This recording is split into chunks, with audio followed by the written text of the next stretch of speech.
पाकिस्तान में डीप जाकर स्ट्राइक की भारत ने। 20 से 25 मिनट में लक्ष्य को भेदा गया। ये कहा प्रधानमंत्री ने, पिन पॉइंट टारगेट हिट किए गए। मॉडर्न टेक्नोलॉजी से लैस प्रोफेशनल फोर्स ने ये हमला किया था। स्पीड और डिसीजन से दुश्मन हक्का बक्का रह गया। प्रधानमंत्री नरेंद्र मोदी आज आदमपुर एयरबेस पहुंचे थे और यहां से उन्होंने संबोधन किया और इस संबोधन के दौरान ये अहम बातें कही। हमारी एयरफोर्स ने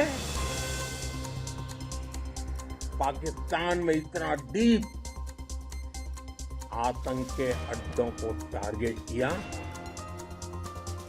सिर्फ 20-25 मिनट के भीतर सीमा पार लक्ष्यों को भेदना,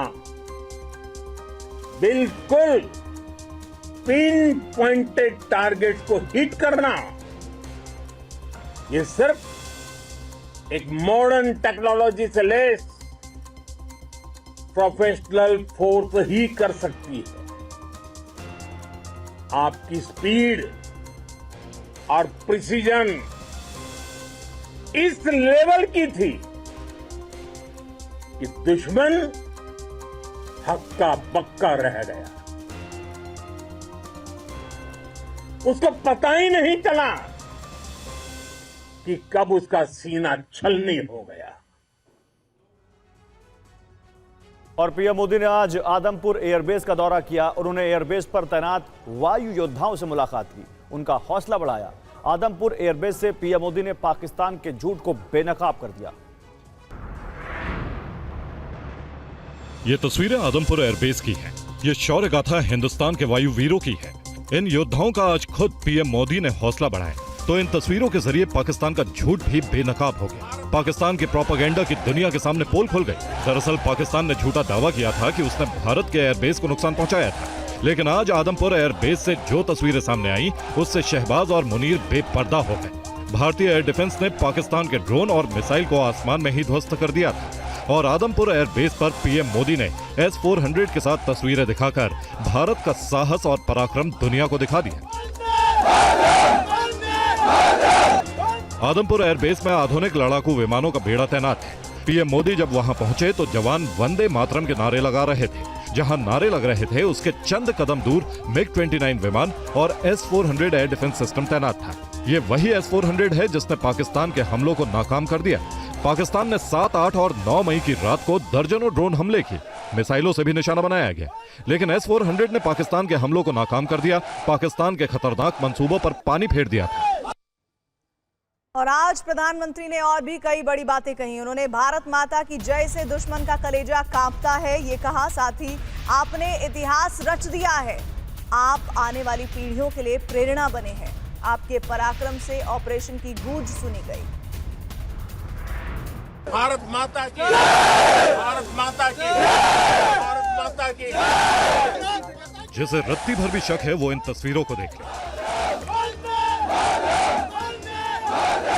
जिसे जरा भी मुगालता है वो इन देशभक्ति के नारों को सुन ले। आदमपुर एयरबेस में देशभक्ति के ज्वार की तस्वीरें देखिए, हिंदुस्तान का जय घोष सुनिए।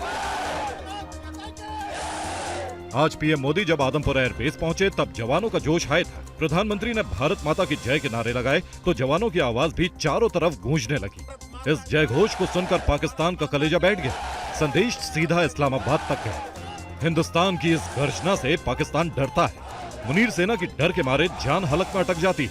आतंकवादियों के अंदर भी खौफ पैदा होता है। हिंद के वीरों का ये जोश दुश्मन का मनोबल तोड़ने के लिए काफी है। ये हिंदुस्तान की विजय गाथा है, आतंकी पाकिस्तान की हार का प्रमाण है, हिंदुस्तान के वीरों की ललकार है। पीएम मोदी का पाकिस्तान को सीधा और स्पष्ट संदेश है, अब हिमाकत की तो पाकिस्तान को भारी कीमत चुकानी होगी। आदमपुर एयरबेस से प्रधानमंत्री नरेंद्र मोदी ने जो संबोधन किया उसमें उन्होंने कहा कि ऑपरेशन सिंदूर भारत की नीति और नियत है। धर्म की रक्षा के लिए शस्त्र उठाना हमारी परंपरा है। आतंकियों के फन को घर में घुसकर हमने कुचला है, आमने सामने से हमला करके मारा है, ये कहा प्रधानमंत्री नरेंद्र मोदी ने। धर्म की स्थापना के लिए शस्त्र उठाना ये हमारी परंपरा है। इसलिए जब हमारी बहनों बेटियों का सिंदूर छीना गया तो हमने आतंकियों के फन को उनके घर में घुस के कुचल दिया। भारत माता की जय! भारत माता की जय! भारत माता की जय! वो कायरों की तरह छिप कर आए थे, लेकिन भूल गए उन्होंने जिसे ललकारा है वो हिंद की सेना है। आपने उन्हें सामने से हमला करके मारा। आतंक पर भारत के 3 सूत्र तय। पीएम मोदी, ऑपरेशन निर्णायक क्षमता की त्रिवेणी है, आतंकी हमले का जवाब जरूर देंगे, ये कहा पीएम मोदी ने। उन्होंने कहा कि आतंकियों के फन को घर में घुसकर कुचला। भारत ने अब 3 सूत्र तय कर दिए हैं। पहला, भारत पर आतंकी हमला हुआ तो हम अपने तरीके से, अपनी शर्तों पर, अपने समय पर जवाब देंगे। दूसरा, कोई भी न्यूक्लियर ब्लैकमेल भारत नहीं सहेगा। तीसरा, हम आतंक की सरपरस्त सरकार और आतंक के आकाओं को अलग अलग नहीं देखेंगे। दुनिया भी भारत के इस नए रूप को, इस नई व्यवस्था को समझते हुए ही आगे बढ़ रही है। आदमपुर एयरबेस से प्रधानमंत्री ने कई संदेश दिए। वेस्टर्न एयर कमांड के कैप पहनकर उन्होंने जय घोष किया। देखिए इस पर ये रिपोर्ट। सिर पर वेस्टर्न एयर कमांड की कैप दुश्मनों के लिए संदेश है। कैप पर लगा त्रिशूल आतंकियों के अंत का प्रतीक है। पाकिस्तान की सरहद से चंद किलोमीटर दूर पीएम मोदी की इस धमाकेदार दस्तक ने दुश्मनों के दिलों में हड़कंप मचा दिया। आदमपुर एयरबेस पर पीएम मोदी की मौजूदगी दुश्मन का हौसला तोड़ने वाली है। ये देश के दुश्मनों को साफ और सीधा संदेश है कि अगर अब भी नहीं माने तो हिंदुस्तान पूरी ताकत के साथ रौंद देगा। ये तस्वीरें पाकिस्तान जैसे दुश्मनों को कलेजा चीर रही हैं। प्रधानमंत्री मोदी का ये रौद्र रूप, ये दहाड़ इस बात का साफ और सीधा संकेत है कि अब बॉर्डर पर पाकिस्तान की हिमाकत नहीं चलेगी। अब आतंकी साजिश हुई तो करारा जवाब मिलेगा, जिसके बाद से दुनिया के नक्शे से आतंक की दुनिया साफ और पाकिस्तान हाफ हो जाएगा। पाकिस्तान की तरफ से कभी सीज फायर का उल्लंघन तो कभी चोरी छिपे घुसपैठ की कोशिश अब नहीं चलेगी। आदमपुर एयरबेस से पीएम मोदी ने अपने तल्ख अंदाज में चेता दिया है, अब की बार माफ करने की कोई गुंजाइश नहीं होगी, बल्कि घर में घुसकर पूरी तरह तबाह कर दिया जाएगा। और इस बार गलती की तो पाकिस्तान को अब मौका नहीं मिलेगा। एयरफोर्स, नेवी के जांबाजों को सैल्यूट, आर्मी और बीएसएफ के शूरवीरों को भी सैल्यूट। आपके पराक्रम से ऑपरेशन की गूंज हर कोने में पहुंची, ये कहा प्रधानमंत्री नरेंद्र मोदी ने आज अपने संबोधन में। पूरे ऑपरेशन के दौरान हर भारतीय आपके साथ था। आदमपुर एयरबेस से प्रधानमंत्री ने पूरे देश की तरफ से शुक्रिया अदा किया सेना के तमाम जवानों का। मैं वीरों की इस धरती से आज एयरफोर्स, नेवी और आर्मी के सभी जाबाजों, बीएसएफ के अपने शूरवीरों को सैल्यूट करता हूं।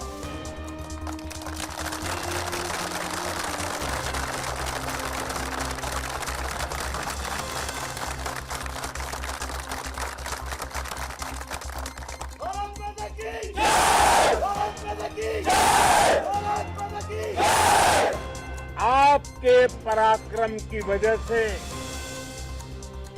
आज ऑपरेशन सिंदूर की गूंज हर कोने में सुनाई दे रही है। इस पूरे ऑपरेशन के दौरान हर भारतीय आपके साथ खड़ा रहा। और आदमपुर एयरबेस से पीएम मोदी ने महाराणा प्रताप के घोड़े चेतक पर लिखी 4 पंक्तियां भी सुनाई और एक बड़ा संदेश भी दिया। कौशल दिखलाया चालों में, कौशल दिखलाया चालों में, उड़ गया भयानक भालों में, निर्भीक गया वह ढालों में, सरपट दौड़ा करवालों में। ये पंक्तियां महाराणा प्रताप के प्रसिद्ध घोड़े चेतक पर लिखी गई है, लेकिन ये पंक्तियां आज के आधुनिक भारतीय हथियारों पर भी फिट बैठती है। मेरे वीर साथियों, ऑपरेशन सिंदूर से आपने देश का आत्मबल बढ़ाया, देश को एकता के सूत्र में बांधा है। S-400 पर पाकिस्तान का झूठ भी बेनकाब हुआ। प्रधानमंत्री मोदी ने पाक के झूठ को बेनकाब किया। प्रधानमंत्री मोदी ने कहा कि आदमपुर एयरबेस सुरक्षित है, S-400 एयर डिफेंस सिस्टम को नहीं नुकसान हुआ है। पाकिस्तान ने S-400 को नष्ट करने का दावा किया था। आदमपुर एयरबेस पर प्रधानमंत्री के पीछे दिख रहा है S-400। ऑपरेशन सिंदूर से बौखलाए दुश्मन ने इस एयरबेस के साथ साथ हमारे अनेक एयरबेस पर हमला करने की कई बार कोशिश की। बार बार उसने हमें टारगेट किया, लेकिन पाक के नापाक इरादे हर बार नाकाम हो गए। पाकिस्तान के ड्रोन, उसके यूएवी, पाकिस्तान के एयरक्राफ्ट और उसकी मिसाइलें हमारे सशक्त एयर डिफेंस के सामने सबके सब ढेर हो गए। पीएम मोदी ने आदमपुर एयरबेस पर पहुंचकर अपने सुरक्षित दुर्ग की तस्वीरें दुनिया को दिखा दी। तो दूसरी तरफ ओवैसी ने शहबाज शरीफ और आसिम मुनीर से सवाल पूछा कि वो रहीम यार खान बेस कब जाएंगे। देखिए ये पूरी रिपोर्ट। ओवैसी ने जनरल मुनीर और शहबाज शरीफ को चुनौती दी है। पाकिस्तान में भारत ने जो तबाही मचाई, उसके बाद ओवैसी ने मुनीर और शहबाज से पूछा कि क्या वो चीन के विमान से रहीम यार खान एयरबेस पर लैंड कर पाएंगे। दरअसल भारत ने 10 मई को पाकिस्तान में जबरदस्त कार्रवाई करते हुए दुश्मन मुल्क के कई एयरबेस तबाह कर दिए थे, जिसमें पंजाब का रहीम यार खान एयरबेस भी शामिल है। पाकिस्तान को चीन के हथियारों पर बड़ा घमंड था, लेकिन भारत से तनाव में दिख गया कि चीन के कबाड़ माल की कोई गारंटी नहीं होती। इसी पर तंज कसते हुए ओवैसी ने पूछा कि क्या आज शहबाज और मुनीर चीन के विमान से रहीम यार खान एयरबेस पर लैंड करेंगे। ओवैसी ने शहबाज शरीफ, मुनीर से सवाल किया कि क्या वे रहीम यार खान बेस जाएंगे। उन्होंने पीएम मोदी के आदमपुर बेस दौरे के बाद पाकिस्तान को चैलेंज किया। भारत ने जवाबी हमलों के जरिए पाकिस्तान की रफीकी, मुरीद, चकलाला, रहीम यार खान, सुक्कूर और चुनिया समेत कई सैन्य ठिकानों पर तबाही मचाई थी। पसरूर और सियालकोट बेस पर रडार साइट को भी सटीक हथियारों का इस्तेमाल करके निशाना बनाया गया, जिससे भारी नुकसान हुआ। और देखिए एक बड़ी खबर है, ऑपरेशन सिंदूर की 70 देशों को जानकारी दी गई। भारतीय सेना ने 70 देशों को ऑपरेशन सिंदूर के बारे में जानकारी दी। पाकिस्तान में आतंकी ठिकानों पर हमले को लेकर बताया।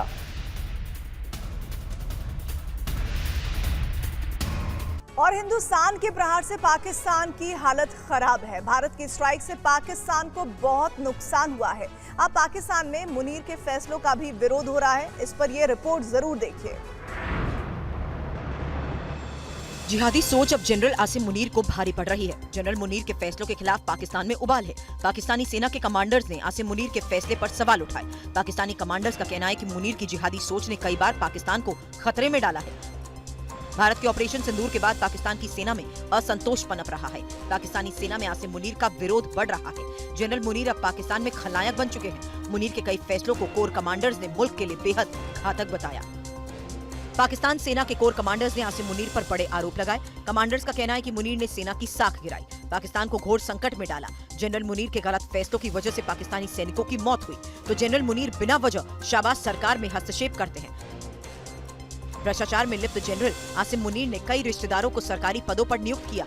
यही वजह है कि अब जनरल आसिम मुनीर के खिलाफ कभी भी पाकिस्तान में बगावत संभव है, तो मुल्क में गृह युद्ध बढ़ने की भी आशंका है। और अब आपको पाकिस्तान को मिले जख्मों के सबूत दिखाते हैं। जनरल मुनीर और मरियम नवाज ने पाकिस्तान के घायल सैनिकों से मुलाकात की है। देखिए पूरी खबर। आतंकी पाकिस्तान को मिले जख्मों को देखिए। आतंक समर्थक फौज के सैनिक अब अस्पताल के बेड पर कराह रहे हैं। पाकिस्तान के आर्मी चीफ आसिम मुनीर अस्पताल में उन साथियों से मिल रहे हैं जो भारत की जवाबी कार्रवाई में जख्मी हुए। सीजफायर के बाद पाकिस्तानी आर्मी चीफ रावलपिंडी के कंबाइंड मिलिट्री हॉस्पिटल पहुंचे। सभी घायल पाकिस्तानी जवानों से हाथ मिलाते नजर आए, उन्हें दिलासा दिया। खबर है कि वहां इतनी तबाही देखने के बावजूद उनकी जहरीली जुबान फिर भी धमकी वाली भाषा बोलती नजर आई। हालांकि तस्वीरें साफ बता रही हैं कि पाकिस्तान को ऑपरेशन सिंदूर में भारी नुकसान पहुंचा और ऑपरेशन सिंदूर में पाकिस्तान के सैनिक हताहत हुए। ये तस्वीर लाहौर के हॉस्पिटल की है। मरियम नवाज ने लाहौर के कंबाइंड मिलिट्री हॉस्पिटल में पाकिस्तानी सैनिकों और अधिकारियों से मुलाकात की। भारत के ऑपरेशन सिंदूर से हुए भारी नुकसान को पाकिस्तान छिपा रहा है, लेकिन ये वीडियो पाकिस्तान पर हुए प्रहार की सच्चाई बता रहा है। पाकिस्तान को पड़ी मार के सबूत दिखा रहा है। और पाकिस्तान स्टेट बैंक की ट्रांजैक्शन रिपोर्ट से पता चला है कि भारत के हमले से पाकिस्तान में घबराहट थी। पता चला है कि पाक सेना के अधिकारियों ने अरबों रुपए दुबई भेजे और अभी भेज रहे हैं। ये रिपोर्ट देखिए। भारत के जवाबी हमलों के बाद पाकिस्तान में खलबली मची हुई है। जानकारी के मुताबिक जमीन से लेकर आसमान तक बेचैनी का माहौल नजर आ रहा है। पाकिस्तान को इस बात का डर सता रहा है कि भारत के किए गए हमलों के बाद कोई भी शहर सुरक्षित नहीं, और इसी को देखते हुए पाकिस्तानी सेना के कई अधिकारी और बड़े नेता दुबई भागने की तैयारी में हैं। पता ये भी चला है कि इन 3 दिनों में पाकिस्तान से अरबों रुपए दुबई ट्रांसफर किए गए। ये सभी रुपए शीर्ष नेताओं और सेना के ऑफिसर्स की ओर से दुबई भेजे गए। सरकारी बैंकों की मदद से ये सारा पैसा ट्रांसफर किया गया। दुबई के अलावा अमेरिका, कनाडा, ब्रिटेन में भी पैसा भेजा गया। कराची पोर्ट से हवाला के जरिए पैसे विदेशों में भेजे जा रहे हैं, जिसके चलते ओपन एक्सचेंज मार्केट में डॉलर की किल्लत हो गई है। स्टेट बैंक ऑफ पाकिस्तान ने फॉरेन ट्रांजैक्शन की इन्वेंट्री चेक की, तो उसमें 3 दिन के दौरान दुबई के कई अकाउंट्स में पैसे भेजने की जानकारी भी सामने आई। इससे हैरान एसबीपी ने पाकिस्तान के सभी सरकारी और प्राइवेट बैंक को विदेशों में पैसे भेजने की फ्रीक्वेंसी की छटनी के भी आदेश दे दिए हैं। तनाव के बीच पाकिस्तान भारत से साइबर जंग भी हार गया है। भारतीय साइबर एक्सपर्ट्स ने पाकिस्तानी हैकर्स के हमले नाकाम किए हैं। पाकिस्तानी हैकर्स ने कैसे भारतीय साइबर सिक्योरिटी को निशाना बनाने की कोशिश की, आइए आपको एक रिपोर्ट दिखाते हैं। पहलगाम हमले के बाद पाकिस्तान साइबर अटैक जैसी नापाक हरकतें करने की कोशिश कर रहा है। भारत की ओर से इसका भी मुंहतोड़ जवाब दिया जा रहा है। हाल ही में महाराष्ट्र साइबर की रिपोर्ट में साइबर अटैक करने वाले 7 एडवांस परसिस्टेंट थ्रेट ग्रुप की पहचान की गई है। भारतीय वेबसाइट पर 15 लाख साइबर हमले किए गए। इसमें से ज्यादातर पाकिस्तान की ओर से किए गए हमले में सिर्फ 150 साइबर हमलों की सफल हो सके। साइबर एक्सपर्ट्स ने पाकिस्तान के 7 डोमिनो की पहचान की। इसके अलावा बांग्लादेश, पश्चिम एशियाई देशों से भी साइबर हमले किए गए। रिपोर्ट्स में Pakistan cyber force, APT 36, mysterious Bangladesh, national cyber crew, team insane PK, cyber group hacks 1337 और इंडो हैक्सेक जैसे 7 पाकिस्तानी हैकर्स ग्रुप के नाम सामने आए हैं। जांच में इस बात का भी पता चला है कि सीजफायर के बाद भारत की सरकारी साइट्स पर हमले कम हुए हैं, लेकिन पूरी तरह से बंद नहीं हुए। पाकिस्तान, इंडोनेशिया, बांग्लादेश, मोरक्को और पश्चिम एशियाई देशों से भी अब भी साइबर अटैक जारी है।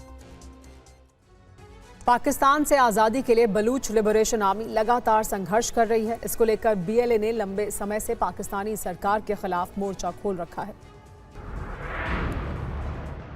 भारत से लड़ने का सपना देख रहा पाकिस्तान अपने ही घर में घिरा हुआ है। बलूचिस्तान में पाकिस्तान से आज़ादी की मांग तेज हो गई। भारत के साथ ही बलोच लड़ाकों ने पाकिस्तानी सेना पर जबरदस्त हमले किए। बीते कुछ महीने से BLA ने अपना एक्शन तेज किया है। इसी कड़ी में BLA ने बलूचिस्तान के अंदर पाकिस्तान सैन्य और पुलिस के कई ठिकानों में हमले की जिम्मेदारी ली। बलूचिस्तान में विद्रोह की आग तेज भड़क रही है। BLA ने पाकिस्तान के खिलाफ जंग का ऐलान कर दिया है। बलोच लड़ाकों ने सेना ISI के ठिकानों पर हमले किए हैं। 24 घंटे में 80 से ज्यादा अटैक किए गए, जिनमें पाक सेना के 60 ठिकानों पर हमले किए गए। इन हमलों में पाक सेना की कई चौकियां तबाह हो गई। रॉकेट अटैक में ISI के अड्डे भी तबाह हुए हैं।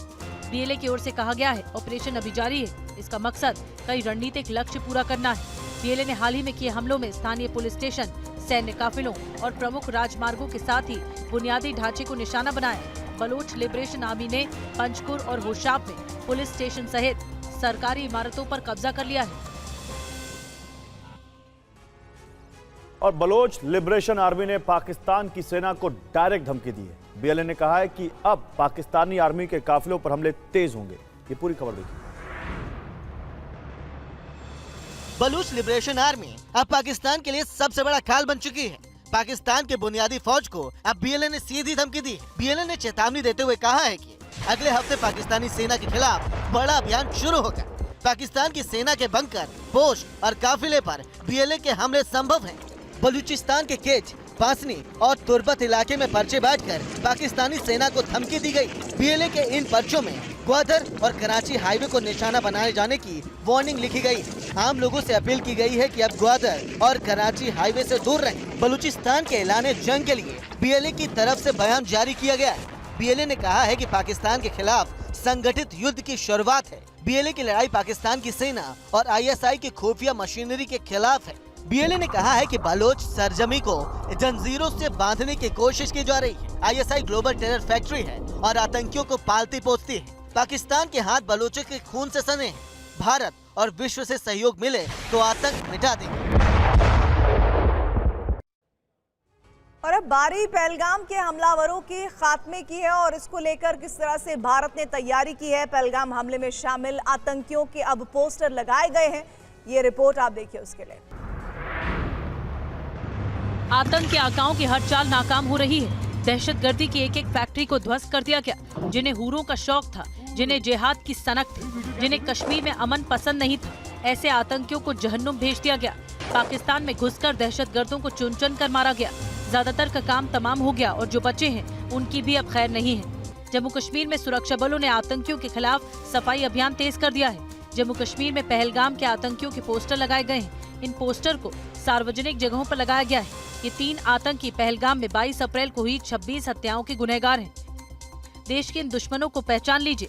इसका नाम अली भाई उर्फ तलहा भाई है। पाकिस्तान का रहने वाला ये आतंकी पाकिस्तान का रहने वाला है। दूसरे गुनहगार का नाम हाशिम मूसा उर्फ सुलेमान है। ये भी लश्कर का आतंकी है और पाकिस्तान का ही रहने वाला है। तीसरे जल्लाद का नाम आदिल हुसैन ठोकर है। ये जम्मू कश्मीर के अनंतनाग का निवासी है। ये तीनों गुनहगार पहलगाम आतंकी हमले में मोस्ट वांटेड हैं।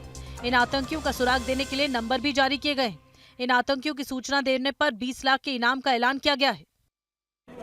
जम्मू कश्मीर के कुछ रिहायशी इलाकों पर पाकिस्तान ने ड्रोन हमले किए थे। अब भी कई मकानों पर ड्रोन हमलों के निशान साफ दिख रहे हैं। अंकित भट्ट की ये ग्राउंड रिपोर्ट देखिए। सांबा सेक्टर में ड्रोन जो है वो देखा गया, जिसको हमारे एयर डिफेंस सिस्टम ने पूरी तरीके से ध्वस्त किया। लेकिन उसका इम्पैक्ट किस तरीके से रहा वो हम आपको दिखाने की कोशिश करेंगे। मैं इस वक्त मौजूद हूँ सांबा इलाके में। ये देखिए, जैसे ही ड्रोन आया तो उसके बाद यहाँ पे आप तस्वीरों में देख सकते हैं घर के शीशे जो है वो टूटे हुए हैं। हालांकि माइनर इफेक्ट रहा है, लेकिन इन सब के बीच कल पाकिस्तान ने एक बार फिर कायराना हरकत करने की कोशिश की। दीवारों पे स्प्लिंटर के निशान जो है वो साफ तौर पे आप देख सकते हैं। ये देखिए, यहाँ पर भी स्प्लिंटर के निशान जो है वो यहाँ पर दिखेंगे। और ये देखिए, मेरे हाथ में एक गिलास है, उस पे भी किस तरीके से ये स्प्लिंटर के निशान साफ तौर पे आप देख सकते हैं। दीवार पे भी स्प्लिंटर के निशान जो हैं वो यहाँ पर लगे हुए हैं। और यहाँ दीवार पे दूसरी दीवार पे भी आप साफ तौर पे देख सकते हैं कि स्प्लिंटर के निशान बने हुए हैं। और ऑपरेशन सिंदूर के लिए भारतीय सेना को देश भर से सराहना मिल रही है। इसी के तहत सुप्रीम कोर्ट में आज वकील इकट्ठा हुए और सेना के समर्थन में नारेबाजी की। ये रिपोर्ट देखिए। तस्वीरें भारत के सुप्रीम कोर्ट परिसर की हैं और देशभक्ति के नारे लगाते ये लोग इसी कोर्ट के वकील हैं। सुप्रीम कोर्ट के वकील आज ऑपरेशन सिंदूर के समर्थन में एकजुट हुए। भारतीय सेना के लिए सैल्यूट करने के लिए आए हैं, जिन्होंने ऑपरेशन सिंदूर को इतना सक्सेसफुल अंजाम दिया है। और हम अपने इतने स्ट्रॉन्ग नेतृत्व के साथ हमारी सेना ने जो पराक्रम दिखाया है, जो वहाँ के इतनी बड़ी बड़ी चीज़ों को ध्वस्त किया है, उसके लिए हम सब लोग एकत्रित हुए हैं। भारत के ये ऑपरेशन सिंदूर को एकजुटता और दृढ़ता के साथ में सब समर्थन करते हैं और भारतीय सैन्य जाबाजों को नमन करते हैं। प्रधानमंत्री जी ने एक अच्छा संदेश दिया है और उन्होंने ये मैसेज, क्लियर मैसेज दिया है, जैसे टेरर एंड टॉक एक साथ नहीं हो सकते, टेरर और ट्रेड एक साथ नहीं चल सकते, खून और पानी एक साथ नहीं बह सकता। ये हमारे प्रधानमंत्री जी ने क्लियर मैसेज दिया है। ऑपरेशन सिंदूर में सेना के पराक्रम को देश भर से तारीफ मिल रही है। आज भोपाल में कांग्रेस कार्यालय के बाहर पूर्व प्रधानमंत्री इंदिरा गांधी का पोस्टर लगाया गया। इस पोस्टर में लिखा है कि इंदिरा होना आसान नहीं। देखिए शुभम गुप्ता की ये रिपोर्ट। तस्वीरें आप मध्य प्रदेश की राजधानी भोपाल की देख रहे हैं और ये पीसीसी कार्यालय है, कांग्रेस का प्रदेश कार्यालय है जिसका नाम इंदिरा भवन है और यहाँ पर पोस्टर लगाया गया है, इंदिरा गांधी होना आसान नहीं, इंडिया मिसेस इंदिरा। तो ये तस्वीरें आप देख रहे हैं और यहाँ पर कई कांग्रेस के कार्यकर्ता नेता भी पहुंचे जिन्होंने पोस्टर लगाए हैं और इंदिरा गांधी की जयकार यहाँ पर लगा रहे हैं। ये पोस्टर आपने लगाया है, क्या मतलब इस देश में इंदिरा गांधी जी की कहीं ना कहीं आज हमें कमी महसूस हो रही है। स्वर्गीय इंदिरा गांधी जी की हमने मूर्ति पर माल्यार्पण करके उनको श्रद्धांजलि अर्पित करी है और ये होर्डिंग लगाकर इस देश के प्रधानमंत्री जी 56 इंच के छीने की बात करते हैं। आज उन्हें जनता ढूंढ रही है कहाँ है। और कहीं ना कहीं उन वीर जवानों को हम सैल्यूट करते हैं दिल की गहराइयों से कि उन्होंने पाकिस्तान को मुंह तोड़ जवाब दिया, मगर कुछ कमी रह गई है। हम चाहते हैं पाकिस्तान में घुसकर पाकिस्तान के जितने भी आतंकवादियों के ठिकाने उनको पूरा नेस्तो नाबूद कर देना चाहिए। पूरा देश आपको देख रहा है और चाहता है। ये भारत की अर्थव्यवस्था तमाम दबावों के बावजूद मजबूत ग्रोथ बनाए हुए है। मोदी सरकार की नीतियों का नतीजा है कि अगले 5 साल में भारत जापान को पीछे छोड़कर तीसरी सबसे बड़ी इकोनॉमी होगा। भारत दुनिया की सबसे तेज भागती अर्थव्यवस्था बनी हुई है। अगले 5 साल में घरेलू खपत के बढ़ने, लग्जरी मार्केट में 3 गुना वृद्धि, निजी आय में बढ़ोतरी, बढ़ते शहरीकरण और डिजिटल विस्तार के कारण अर्थव्यवस्था को बूस्ट मिलना तय है।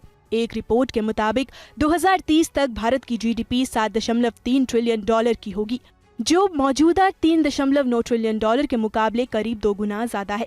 इस ग्रोथ में करीब 60% हिस्सा घरेलू खपत में बढ़ोतरी की वजह से होगा। लोगों का लग्जरी और प्रीमियम ब्रांड के प्रति झुकाव बढ़ा है।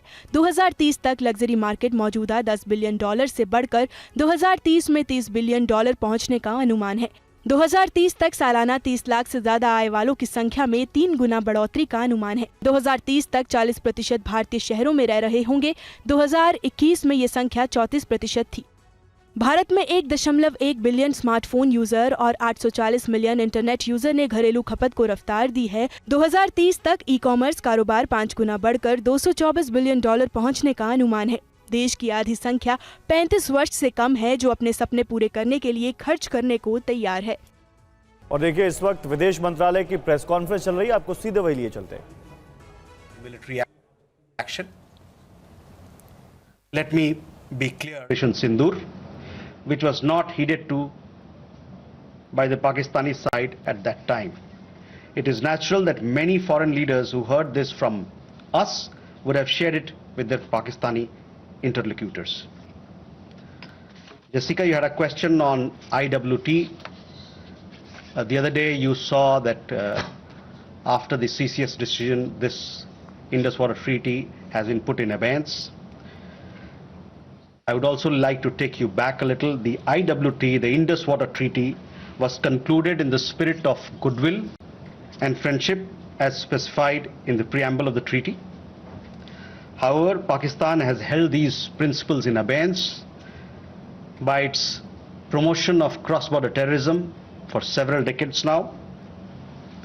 Now, as per CCS decision that I referred to of 23rd April, India will keep the treaty in abeyance until Pakistan credibly and irrevocably abjures its support for cross-border terrorism. Please also note that climate change, demographic shifts and technological changes have created new realities on ground as well. Kandirmi, you had a question regarding trade matters. From the time of Operation Sindoor commenced on 7th May till the understanding on cessation of firing and military action on 10th May,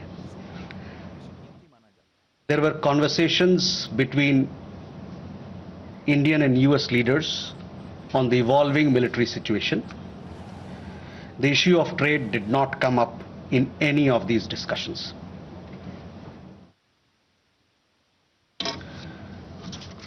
Siddhant, you had a question on the latest statement issued by the Pakistan Foreign Office.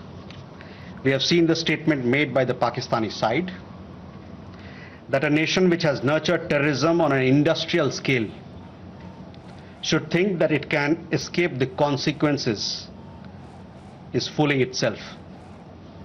The terrorist infrastructure sites that India destroyed were responsible not only for the deaths of Indians, but of many other innocents around the world. There is now a new normal. The sooner Pakistan gets it, the better it is. Shall we take more questions? Aditya?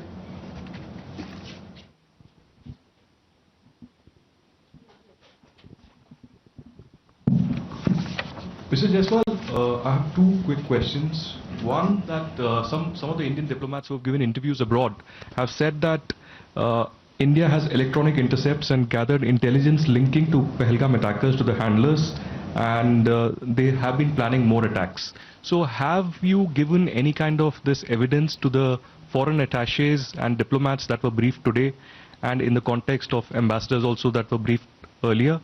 And yeah, that's about it. Megha?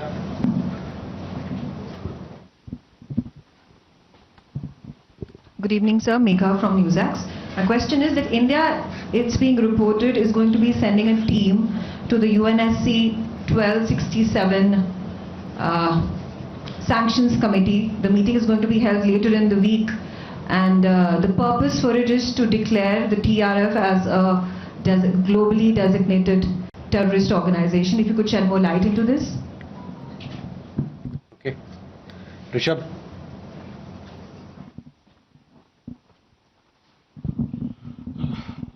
Spokesperson, good evening. Rishabh from Times Now. I have just two questions here. Pakistan Foreign Minister Ishaq Dar has given an interview to CNN, and where he has claimed success and suggested that India was keen to have the ceasefire. Your comments on that? Also, there are a lot of buzz on social media as well as in various international media about nuclear leakage in Pakistan.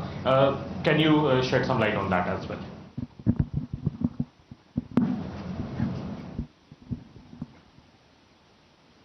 Manas? This is Manas from PTI. US President Donald Trump, again he claimed yesterday that he stopped a nuclear conflict between India and Pakistan, and he stopped escalation and saved millions of lives through by reaching out to both capitals. He even said that in fact he pressured India and Pakistan to just come forward for the cessation of hostilities, saying that if you don't do, then I will stop trade with both the countries. So can you please clarify whether he just reached out to us and asked us to stop? You have been maintaining that in fact the resolution was arrived at by two DCMOs, but have you just protested with the US side for making these claims which we consider are baseless? Okay. First, Aditya, your question. We have had several rounds of briefings, and in these briefings we have also shared with you the kind of linkage we see between the perpetrators of the attack of Pahalgam, in particular the Resistance Front. Foreign Secretary in his statement also made very clear the kind of evidence that we see, and investigation is going on in this particular matter. You would have seen that TRF had taken responsibility, and then second time again, second day, twice they had taken responsibility, and thereafter possibly at the behest of their handlers they rolled it back. But TRF is one organization which is a front of the Lashkar-e-Taiba, and you would understand and perhaps be in the knowledge of it that we have been pursuing listing of TRF in the United Nations, by the United Nations Security Council, by the Sanctions Committee. UNSC 1267 Sanctions Committee. I'm not privy to what was shared 2 hours back, but for sure we'll update you on as to how the investigation progresses in this matter. Mega on UNSC 1267 Sanctions Committee. Yes, over the last 2 years or so, 23, 24, we have been sharing information with the United Nations Security Council, the monitoring team of the Sanctions Committee, as to why the terrorist TRF, which is the Front for Lashkar-e-Taiba, should be listed as a terrorist entity. We will be also, in few days' time, we will be sharing more details in this regard, and hopefully Security Council 1267 monitoring team will take strong note of what we present, what we file, and take due action against that is required. Rishabh, on your question regarding the interview that the Pak Foreign Minister gave. In the last week, as a result of Operation Sindoor, Pakistan has seen its terror centers in Bahawalpur, Murudke, Muzaffarabad, and other places destroyed. You have been informed of it in several of the briefings that we've had. Thereafter, its military capabilities were significantly degraded by us, and key air bases effectively put out of action. If the Pakistani FM wishes to project these as achievement, obviously he is welcome to do so. Where India is concerned, our stand was very clear and consistent from the start. We would target terrorist infrastructure operating out of Pakistan. If the Pakistani military stayed out, there would be no problem.